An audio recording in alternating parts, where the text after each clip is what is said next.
नमस्कार बच्चों, मैं आप लोग की सिविक्स की टीचर बीना गौतम बोल रही हूँ। आज बच्चों राजनीतिक विज्ञान भाग 1 का अध्याय 2 शुरू करेंगे, जिसका नाम है मौलिक अधिकार। राजनीतिक विज्ञान भाग 1 का नाम तो आप जानते ही हैं कि भारत का संविधान आपको पढ़ना है। तो बच्चों इस पर जो कुछ भी है मैंने लिखा है, कुछ नोट्स बनाए हैं, उसको आप ध्यानपूर्वक देखेंगे और सुनेंगे। तो मौलिक अधिकार बच्चों आपने सुना ही है कि मौलिक अधिकार किसे कहते हैं, क्यों कहते हैं, क्या होता है। तो मौलिक अधिकार क्या होता है, तो आपका जवाब उसके लिए क्या होगा, आप क्या बताएंगे। तो सोचिए, आप जाहिर सी बात है, अगर किसी भी व्यक्ति को समाज में रहना है, विकास करना है, तो उसको कुछ अधिकार चाहिए, ठीक है। अगर हमको अपने विकास के लिए कुछ अधिकार होंगे और स्वतंत्र होंगे, प्रतिबंध नहीं होगा, तो हम और अच्छे से अपना विकास कर पाएंगे। अगर हमें समाज में समानता मिलेगी तो हम अपना विकास कर पाएंगे। अगर हमारे अधिकारों का हनन नहीं होगा तब हम अपना विकास कर पाएंगे, ठीक है। ये सारी चीज़ें हम सब जानते हैं। तो इसीलिए कानून में हमारा संविधान बनाया गया था। तो संविधान के तहत व्यक्ति के विकास के लिए कुछ अधिकार दिए गए थे संविधान के द्वारा। यानी वो जो संविधान में अधिकार दिए गए हैं उस हर भारतीय नागरिक के लिए समान है और ज़रूरी है, ताकि सभी अपने व्यक्तित्व का विकास अच्छे से कर सके और उनका पालन कर सकते हैं। अगर उन अधिकारों का दुरुपयोग करता है या पालन नहीं करता है तो उसके खिलाफ उसको सज़ा भी दी जा सकती है, उसको दंडित भी किया जा सकता है। तो सबसे पहले हमारे सामने प्रश्न है, मौलिक अधिकार से आप क्या समझते हैं। तो बहुत लोग पूछते हैं, तो सबसे पहले हम जानते हैं मौलिक अधिकारों का अर्थ। यह अधिकार किसी व्यक्ति के व्यक्तिगत के विकास के लिए आवश्यक होते हैं। इनके बिना कोई व्यक्ति विकास नहीं कर सकता। फिर इसलिए इन्हें मौलिक अधिकार इसलिए कहा जाता है क्योंकि इन्हें देश के संविधान में अधिकार दिया गया है तथा संविधान में संशोधन के अतिरिक्त इन्हें हटाया नहीं जा सकता। हमारे देश के मौलिक अधिकार में कुछ ही संविधान दिया गया है, ठीक है। एक बात ये भी है कि जो मौलिक अधिकार को हटाया नहीं जा सकता, तब हटाया जा सकता है जब संविधान में संशोधन हो। लेकिन संविधान में संशोधन इतना आसानी से नहीं हो सकता। संविधान में संशोधन नहीं होता, ऐसा पॉसिबल नहीं है। इन अधिकारों का कोई हनन करता है या उसके खिलाफ न्यायालय में भी जा सकता है, यानी उसको छीनने की कोशिश करता है अब उसके खिलाफ कहाँ जा सकते हैं, अदालत में जा सकते हैं। मौलिक अधिकार समाज में व्यक्ति को समान अधिकार मिले हैं। इन अधिकारों का हनन नहीं किया जा सकता। तो मौलिक अधिकार में व्यक्ति को समान अधिकार मिले हैं, चाहे वो हिंदू हो, चाहे वो मुस्लिम हो, चाहे वो सिख हो, चाहे ईसाई हो, कोई भी हो, सभी व्यक्ति को मौलिक अधिकार समान अधिकार मिले। इन अधिकारों का हनन नहीं किया जा सकता। किसी को भी ये अधिकार नहीं है कि इन अधिकारों का उल्लंघन करे या हनन करे या छीने। अब है मौलिक अधिकार संविधान के भाग 3 में रखा गया है और अनुच्छेद कहाँ से कहाँ तक में है, 12 से 35 तक। तो आपको ये याद रखना है कि मौलिक अधिकार किस भाग में रखा है। तो ये याद रखना कि भाग 3 में रखा गया है और अनुच्छेद 12 से 35 तक कुछ मौलिक अधिकार दिए गए हैं। तो ये जो मूल अधिकार हैं, केवल 7 मौलिक अधिकार होते हैं, ठीक है। तो 7वां मौलिक अधिकार 44वें संविधान 1978 के समय संशोधन से हटाकर जो है इससे सामान्य कानूनी अधिकार मिला है और संपत्ति, इसे मतलब समान ठीक है। तो ये सामान्य कानूनी अधिकार है और संपत्ति का अधिकार था। अब हमारे पास सिर्फ 6 मौलिक अधिकार हैं, ठीक है। अब हमारे पास कितने अधिकार हैं, 6 मौलिक अधिकार। यानी एक सामान्य कानूनी अधिकार बना दिया गया है संपत्ति के अधिकार को, जो 7 मौलिक अधिकार थे उसमें से हटाकर संपत्ति के अधिकार को हटा दिया गया, ठीक। तो ये जो संपत्ति का अधिकार था हटाकर इसको एक सामान्य कानूनी अधिकार बना दिया गया। तो अब जो वो 7 थे वो 6 बचे। तो ये 1978 में इसको हटाया गया, तो 1978 में। तो बच्चों ये हो गया हमारा मौलिक अधिकार। अब संपत्ति का अधिकार क्यों हटाया गया, अगर कोई पूछता है, शायद पता भी हो कि छोटे क्लासों में पढ़े भी होंगे। तो संपत्ति का अधिकार इसलिए बनाया गया क्योंकि जब जमींदार थे वो किसानों की ज़मीनें हड़प लेते थे, तो संपत्ति का अधिकार जो था हमेशा जो है उनका एक अधिकार हो जाता था। तो ऐसे इसके खिलाफ जो है ज़मीनी अधिकार या संपत्ति के अधिकार हमारा है। तो इसलिए मौलिक अधिकार से संपत्ति के अधिकार को हटा दे कि किसी की ज़मीनें वह हड़प नहीं सकते थे। तो बहुत सारे ऐसे विवादित उदाहरण भी हैं कि यदि किसी एक व्यक्ति से एक ज़मीन छीनकर हज़ारों किसानों को फ़ायदा होता है तो सरकार ऐसा कर सकती है। ठीक है, ये ज़मींदार लोग थे, ये हड़प लेते थे, लेकिन सरकार ऐसा नहीं करती है। सरकार किसानों की ज़मीनों पर कुछ नए प्लांटेशन देकर किसानों को जो है फ़ायदा भी देती है। तो सरकार उस ज़मीन का उपयोग कर सकती है। और ज़मीन उपजाऊ हो, जैसे रोड का निर्माण करना हो, पुल बनाना हो, ओवरब्रिज बनाना हो, तो सरकार वो ज़मीन लेकर लोगों को वो सुविधाएं प्रोवाइड करा सकती है या दे सकती हैं। तो अब जो है आगे हम चलते हैं, मौलिक अधिकार कितने प्रकार के होते हैं। मौलिक अधिकार अब आपके पास कितने हैं, यानी कुल 6 हैं। एक पहला है समानता का अधिकार, जो अनुच्छेद 14 से लेकर 18 तक में है। दूसरा है स्वतंत्रता का अधिकार, अनुच्छेद 19 से 22 तक। तीसरा है शोषण के विरुद्ध अधिकार, अनुच्छेद 23 से 24 तक। और चौथा है धार्मिक स्वतंत्रता का अधिकार, अनुच्छेद 25 से 28 तक। पांचवा है सांस्कृतिक तथा शिक्षा का अधिकार, अनुच्छेद 29 से 30 तक। और छठा है संवैधानिक उपचारों का अधिकार, अनुच्छेद 32। तो बच्चों आगे चलकर हम ये बताते हैं, आगे चलते हैं और ये दिखाते हैं आपको कि समता का अधिकार, जो अनुच्छेद 14 से 18 तक में है। समता का मतलब होता है समानता। समानता का भी मतलब समझते हो, जो व्यक्ति एक समान हो, जिसमें कोई भेदभाव नहीं हो। ठीक है, तो अनुच्छेद 14 में विधि के समक्ष समता, यानी कानून के सामने सभी व्यक्ति एक समान है। भारत में सभी नागरिकों को कानून की समानता दी गई है।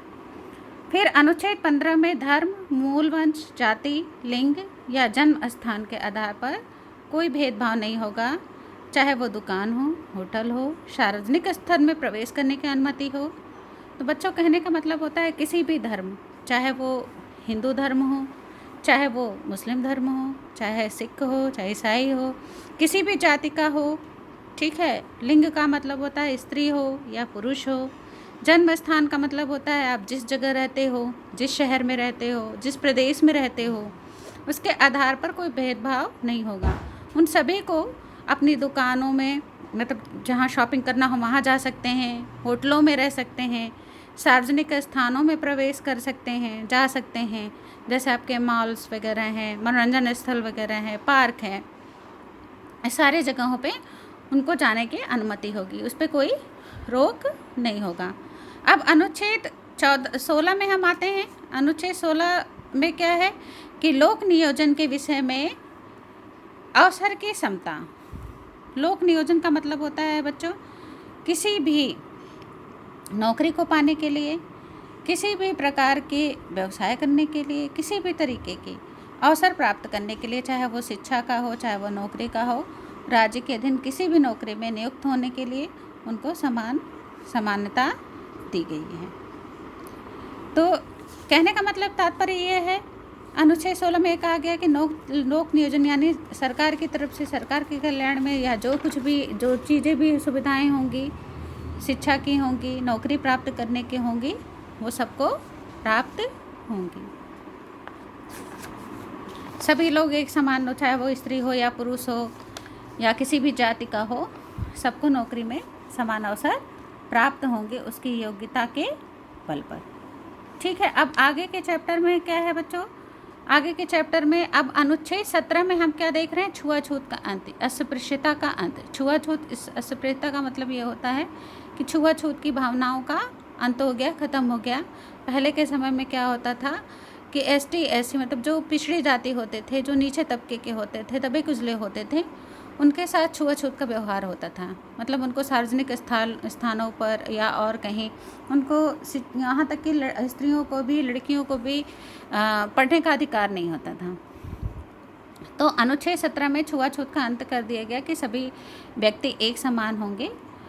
तो ये हो गया अनुच्छेद 17 में छुआछूत का अंत। अब अनुच्छेद 18 में हम क्या आगे आएंगे? उपाधियों का अंत, यानी सेना या विद्या संबंधी या शिक्षित संबंधी सम्मान के सिवाय कोई भी उपाधि सरकार नहीं देगी। तो सरकार और भी पहले के ज़माने में होती थी ना, जैसे उपाधियाँ देते थे कि राय साहब हैं, ठाकुर साहब हैं, बहादुर साहब हैं। तो अब ये उपाधियाँ ख़त्म हो गई। अब सिर्फ सरकार कौन सी उपाधियाँ देती हैं? किस क्षेत्र से संबंधित? या तो सेना से संबंधित या तो शिक्षा से संबंधित। सेना से संबंधित और शिक्षा से संबंधित ये कुछ जैसे दिया है परमवीर चक्र, भारत रत्न, अशोक चक्र, ऐसे बहुत सारे सम्मान सरकार देती है।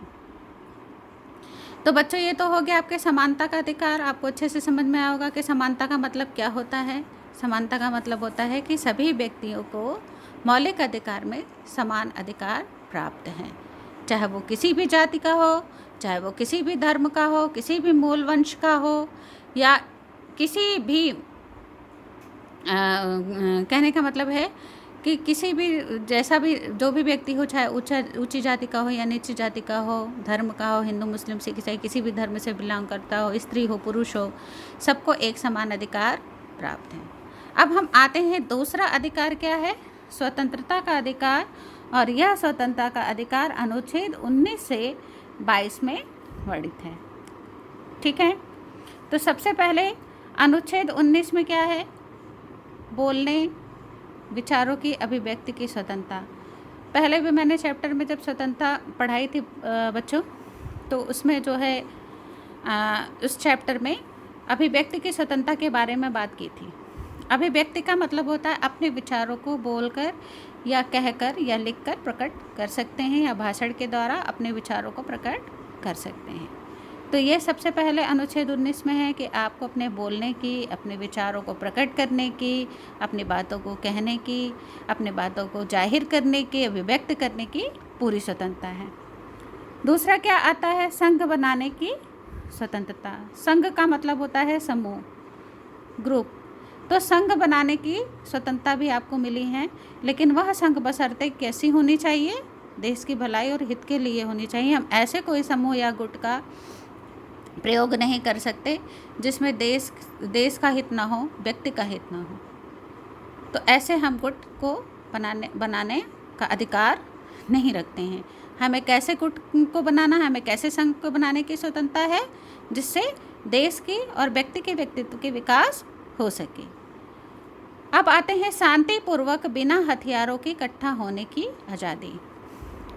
तो हम कहीं पर भी अगर इकट्ठा होते हैं या कोई कार्य करते इकट्ठे होके, या समूह का निर्माण करते हैं, या हम किसी चीज़ को जैसे हम कोई प्रोग्राम रखते हैं, कोई प्रोग्राम ऑर्गेनाइज करते हैं, इकट्ठे होते हैं, तो वहाँ हमको शांतिपूर्वक उस प्रोग्राम को, उस कार्यक्रम को करने की आज़ादी है, लेकिन बिना हथियार के। हमें कोई भी हथियार लेके इकट्ठा होने की आज़ादी नहीं है। फिर है अगला क्या है? देश में कहीं पर भी भ्रमण करने की स्वतंत्रता। आपको देश में किसी भी जगह, किसी भी स्थान पर भ्रमण करने की, घूमने की पूरी स्वतंत्रता होगी। तो कहीं पर भी आप जा सकते हैं। ये नहीं कहा जा सकता कि आप जो है, अगर आप उत्तर प्रदेश, आप प्रयागराज में हैं तो आप कहीं और नहीं जा सकते, किसी और देश में नहीं जा सकते, ऐसा नहीं है। या किसी और प्रदेश में नहीं जा सकते, आप कहीं भी भ्रमण करने के लिए पूर्णतः स्वतंत्र हैं। ठीक है, उसके बाद है आगे है कोई भी व्यापार व व्यवसाय करने की स्वतंत्रता। तो बच्चों यहाँ तात्पर्य यह है, कहने का मतलब यह है कि कोई भी व्यापार और व्यवसाय करने की स्वतंत्रता आपको मिली है। कोई भी व्यापार और व्यवसाय करने का मतलब ये नहीं कि आप गलत तरीके से उस व्यवसाय को करें, या ऐसी चीज़ों का व्यवसाय करें जो समाज और देश के लिए अच्छा ना हो, व्यक्ति के लिए अच्छा ना हो। जैसे कहा जाता है ना कि स्मगलिंग हो, चोर बाज़ारी हो, काला बाज़ारी हो, भ्रष्टाचार जो है इसी कारण चरम सीमा पे हो कि हम दूसरे तरीके से अपने व्यवसाय करने की कोशिश करते हैं, अनलीगल तरीके से, जहाँ कानून हमें जो है हमारे व्यवसाय करने को मान्यता नहीं देती है। अगर हम चोरी से वह व्यवसाय या अपने धन को इकट्ठा करने का कार्य करते हैं या व्यापार करते हैं, तो ऐसे व्यापार करने की छूट नहीं है। तो हम अनलीगल कोई भी व्यापार व व्यवसाय नहीं कर सकते। हम वही व्यापार और व्यवसाय कर सकते हैं जहां हमें कानून में मान्यता मिली हो, जहां देश और हित के और समाज के और व्यक्ति की हित हो, उसकी विकास का स्रोत हो। तो ऐसे ही व्यापार और विकास और व्यवसाय करने की हमें स्वतंत्रता प्राप्त है। अब आते हैं अनुच्छेद 20 में क्या है कि अपराधों की दोष सिद्ध के संबंध में संरक्षण।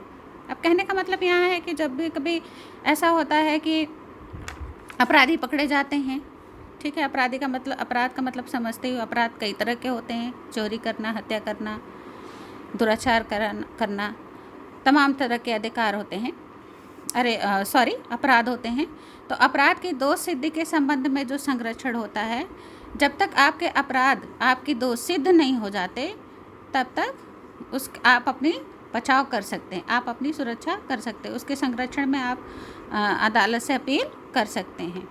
तो कहने का मतलब होता है कि अपराधों की दोष सिद्धि के संबंध में भी संरक्षण है। एक अपराध की एक ही बार सज़ा होती है। कहा जाता है बच्चों कि जब एक अपराध आपने किया है तो उसकी सज़ा भी एक ही बार होगी, चाहे वो कितना ही संगीन अपराध क्यों ना हो, उस अपराध की सज़ा आपको मिलेगी। फिर है अपराध के समय के कानून के अनुसार सज़ा, नहीं जिस समय आप कर रहे हैं और कानून के अनुसार उसको सज़ा मिलेगी। यदि आपका अपराध सिद्ध हो जाता है, आपने वो अपराध किया है या पर्टिकुलर किसी व्यक्ति ने भी अपराध किया हो और अपराधी है, तो उसे कानून के अनुसार जिस तरीके का उसने अपराध किया होगा उसी प्रकार के उसी धारा के अंतर्गत उसको सज़ा दी जाएगी। किसी को स्वयं के खिलाफ गवाही के लिए न्यायालय में मजबूर नहीं किया जाएगा। किसी को भी अपने स्वयं के खिलाफ गवाही के लिए न्यायालय में मजबूर नहीं किया जाएगा। यानी स्वयं के खिलाफ कोई भी गवाही आप ज़बरदस्ती नहीं दिला सकते, उसको कह नहीं सकते, न्यायालय में उसको मजबूर नहीं कर सकते कि वो आपके खिलाफ जो है गवाही दे, किसी के लिए भी। अब आगे है अनुच्छेद 21 प्राण एवं दैहिक स्वतंत्रता के संरक्षण। यहाँ पर भी बात वही चीज़ें हो गई कि अपने प्राणों की सुरक्षा करने के लिए, अपनी जान की सुरक्षा करने के लिए, अपने शरीर को बचाने के लिए भी आप पूरी तरह से स्वतंत्र हैं। आप उसकी सुरक्षा कर सकते हैं। By the way, by chance मान लीजिए किसी ने आप पर हमला किया और अपने बचाव के लिए आपने उस व्यक्ति पर जो है वार किया या उसको चोट पहुंचाई, तो ऐसे में क्या हो गया? ऐसे में ये होता है कि आपने अपने प्राण, अपनी दैहिक स्वतंत्रता की, अपने प्राणों की रक्षा करने के लिए आपने ऐसा किया, अपने आप को बचाने के लिए आपने ऐसा किया, तो इसके लिए भी आपको स्वतंत्रता मिली हुई कि आप अपने प्राणों की सुरक्षा कर सकते हैं। ठीक है, उसके बाद आगे आते हैं कुछ दशाओं में गिरफ्तारी और निरोध में संरक्षण। गिरफ्तार व्यक्ति को अपराध जानने का भी अधिकार है। कभी कभी ऐसा होता है कि शक के आधार पर किसी को बंदी बना लिया जाता है कि इस व्यक्ति पे हमें शक था या इसने किसी गलत तरीके से, गलत गतिविधियों से उस व्यक्ति की हत्या में शामिल है या चोरी करने के शामिल हैं या डकैती करने में शामिल हैं। तो ऐसी स्थिति में अगर शक के आधार पर वो व्यक्ति गिरफ्तार हो जाता है तो उसको अपने अपराध जानने का भी अधिकार होगा और 24 घंटे में निकटतम मजिस्ट्रेट के समक्ष उसको ले जाना होगा। तो जो भी आपके जिला अदालत होंगे, जहाँ पे आप रहते हैं, वहाँ पे एक जिला अदालत भी होती है, निचली अदालत भी होती है, जहाँ पे सारी सुनवाइयाँ होती हैं, तो उसको तुरंत उनके सामने प्रस्तुत किया जाएगा। अब आते हैं तीसरा, शोषण के विरुद्ध अधिकार। यानी शोषण के विरुद्ध अधिकार 23 से 24 में। ठीक है बच्चों, जाहिर सी बात है आपको ये समझ में आ रही होगी। अगर नहीं भी समझ में आ रही होगी तो बच्चों आप इसको पूछ सकते हैं या दोबारा इस वीडियो को आप देख सकते हैं। तो अब हम आते हैं शोषण के विरुद्ध 23 से 24। यानी जबरन श्रम के लिए किसी को भी मजबूर नहीं किया जा सकता। किसी से भी हम ज़बरदस्ती काम नहीं ले सकते, नहीं उसको मजबूर किया कर सकते हैं। मान लीजिए हम किसी को ज़बरदस्ती उससे हम काम करा रहे हों, किसी को मजबूर कर रहे हो, उसकी मजबूरी का फ़ायदा उठाकर उसे ज़बरदस्ती कार्य कराएं, तो ऐसा काम नहीं किया जाएगा। यानी इसका मतलब हो गया कि उसका हम शोषण कर रहे हैं, उसको हम पीड़ित कर रहे हैं। फिर आपके आगे आता है बाल मजदूरी नहीं कराई जाएगी। बाल मजदूरी का मतलब होता है कि छोटे बच्चों से काम नहीं कराया जाएगा। जैसे कल कारखाने में बच्चे काम करते हैं, छोटे बच्चे होते हैं, काम करते हैं, तो बाल मजदूरी नहीं कराई जाएगी। ऐसा क्यों हुआ कि भाई बच्चे इतने नाजुक होते हैं, उनकी एज कम होती है, तो कोई फैक्ट्री में काम करने से उनकी स्थिति खराब हो जाती है। तो ऐसे में क्या होता है, बाल मजदूरी भी नहीं करा जा सकती। तो बाल मजदूरी कराना भी एक शोषण है। दास प्रथा, मनुष्यों का क्रय विक्रय और बंधुआ मजदूरी। दास प्रथा का मतलब होता है किसी को हम ज़बरदस्ती गुलाम बना नहीं सकते, अपने ज़बरदस्ती उसको अपने काम के लिए नहीं रह सकते। मतलब ये प्रथा पहले चलती थी, दास प्रथा के दास दासियाँ होते थे राजा महाराजाओं के घर में और सारा काम करते थे। और मनुष्यों का क्रय विक्रय, क्रय विक्रय का मतलब तुम आप समझते ही हो, बेचना और खरीदना। तो मनुष्यों का क्रय विक्रय भी नहीं किया जा सकता। ये भी शोषण के विरुद्ध एक अधिकार में आता है कि किसी भी मनुष्य का हम क्रय विक्रय, पहले के समय में होता था कि लोग मनुष्य जो गरीब होते थे या कहने का मतलब होता था कि पहले के समय में जो लोग गरीब होते थे या जिनके पास कुछ नहीं होता था या कुछ ऐसे दुष्ट प्रवृत्ति के लोग होते थे कि लड़कियों को ले जाते थे या किसी भी व्यक्ति को, ज़रूरी नहीं लड़की, किसी भी बच्चे को, किसी भी व्यक्ति को, किसी भी स्त्री को उठा ले जाते थे और उनको दूसरे जगह जाके उनकी नीलामी कर देते थे, उनको बेच देते थे। तो मनुष्य का क्रय विक्रय भी नहीं कर सकता। अब तो बहुत सारी चीज़ें आप लोग बेटा देखते ही होंगे, जानते भी हैं, सुनते भी हैं, फिल्मों में, टीवी में, तमाम तरह के समाचारें, न्यूज़पेपर में कि किसी की लड़की किडनैप हो गई, किसी के बच्चे किडनैप हो गए। तो ऐसे क्या होता था, वो बच्चे किडनैप या अपहरण कर लिए तो उनको क्या कर देते थे, दूसरे जो ये गलत तरीके के व्यवसाय करते हैं, धंधा करते हैं या स्मगलिंग करते हैं या जिस्म फरोशी का धंधा करते हैं, जैसे वेश्यावृत्ति में ढकेल देंगे उनसे या भीख मंगवाएंगे, भिक्षावृत्ति में ढकेल देंगे। तो इस तरीके से मनुष्यों का क्रय विक्रय करके वो उनसे ये काम कराते थे। फिर है बंधुआ मजदूरी। बंधुआ मजदूरी का मतलब होता है कि किसी भी मजदूर को हम बंधुआ अपने यहाँ नहीं बना सकते, उनको बंधुआ मजदूरी नहीं करा सकते। तो इस तरीके से इसको बंधुआ मजदूरी कहा जाता था। मतलब उनको कोई मेहनताना नहीं देंगे और दिन रात उनसे काम कराएंगे, तो इसको बंधुआ मजदूरी। तो बंधुआ मजदूरी भी नहीं कराई जा सकती। तो दास प्रथा और मनुष्यों का क्रय विक्रय और बंधुआ मजदूरी भी एक तरह का शोषण के विरुद्ध ये अधिकार है। इस अधिकार के तहत किसी भी व्यक्ति को दास, गुलाम या खरीदा बेचा नहीं जा सकता, ना ही उसको बंधुआ मजदूरी कराई जा सकती है, ना ही बाल मजदूरी कराई जा सकती है, ना ही किसी से ज़बरदस्ती कोई कार्य कराया जा सकता है। अब हम आते हैं, चौथा है धार्मिक स्वतंत्रता। धार्मिक स्वतंत्रता से तात्पर्य होता है बच्चों कि हम किसी भी धर्म को मानने के लिए स्वतंत्र हैं, और धार्मिक स्वतंत्रता अनुच्छेद 25 से 28 में उल्लेखित है। तो धार्मिक स्वतंत्रता का तात्पर्य यह होता है कि हम किसी भी धर्म को मानने के लिए, किसी भी धर्म को अपने तरीके से पालन करने का पूरा अधिकार है। चाहे वो किसी भी धर्म का हो, चाहे वो मुस्लिम हो, हिंदू हो, सिख हो, ईसाई हो, बौद्ध हो, तमाम बहुत सी ऐसी चीज़ें हैं जो अपने धर्म का पालन करने का पूर्णताधिकार रखते हैं। धर्म बदलने का भी अधिकार है। ज़रूरी नहीं है कि आप जिस धर्म में हैं, अगर आपको किसी और का धर्म अच्छा लगता हो तो आप अपने धर्म को बदल भी सकते हैं या उसके धर्म को अपना भी सकते हैं। फिर आगे है धार्मिक क्रियाकलाप का अधिकार। यानी धार्मिक क्रियाकलाप, किसी भी धर्म से संबंधित क्रियाकलाप का भी हमको, मतलब अपने धर्म से धर्म के बारे में प्रचार प्रसार करने की, सत्संग करने की, पूजा पाठ करने की सारी तरह की स्वतंत्रताएँ प्राप्त होती हैं, बशर्ते वह सत्संग, वह पूजा पाठ, वह धर्म का प्रचार प्रसार क्या हो, देश और मनुष्य यानी व्यक्ति के हित के लिए हो। ऐसा नहीं कि हम अंधविश्वास फैला दें अपने धर्म के नाम पे, धर्म के नाम पे हम किसी दूसरे धर्म की आलोचना करें, या ऐसा नहीं कि किसी दूसरे धर्म की हम बुराई करें। तो ये अधिकार हमें प्राप्त नहीं है कि हम किसी दूसरे के धर्म को भला बुरा कहें या धर्म के नाम पर हम गलत तरीके से प्रचार करें और भड़काऊ टाइप के जो है कर्म कांड करें या अंधविश्वास फैलाएं, जिससे देश का भी अहित हो और नागरिक का भी अहित हो। तो हम ऐसा काम करने के लिए स्वतंत्र नहीं हैं, जिससे अंधविश्वास और दंगे फसाद और सांप्रदायिक हिंसा भड़के। अब पाँचवा आते हैं संस्कृति व शिक्षा संबंधी अधिकार, अनुच्छेद 29 से 30 में। तो अल्पसंख्यक वर्गों के हितों का संरक्षण जो है, सबसे पहले है कि जो अल्पसंख्यक वर्ग होते थे उनके हितों का संरक्षण आप लोगों ने पढ़ा ही होगा कि 1947 के समय बंटवारा हुआ था भारत और पाक का, ठीक है। तो भारत पाक के बंटवारे में जो संख्या अल्पसंख्यक वर्ग रह गए थे तो उनके हितों का भी संरक्षण करने का अधिकार, मतलब उनको भी अपनी सुरक्षा का पूरा अधिकार है। शिक्षा संस्थाओं की स्थापना का भी अधिकार है, यानी कहीं भी शिक्षण संस्थाएं हों, किसी भी धर्म से भी किसी भी उससे जो है संबंधित हो, तो शिक्षण संस्थाओं की भी स्थापना करने का पूर्ण अधिकार है। बस ऐसी संस्थाएं हों जो सही तरीके से शिक्षित कर सकें, यानी आपको शिक्षा धार्मिक शिक्षण संस्थाएं अगर ऐसे हैं तो धर्म के नाम पर अच्छी चीज़ों को जो है आपको पढ़ाएं, धर्म के नाम पर भड़काए ना। फिर है छठा है संवैधानिक उपचारों का अधिकार। अब हम आते हैं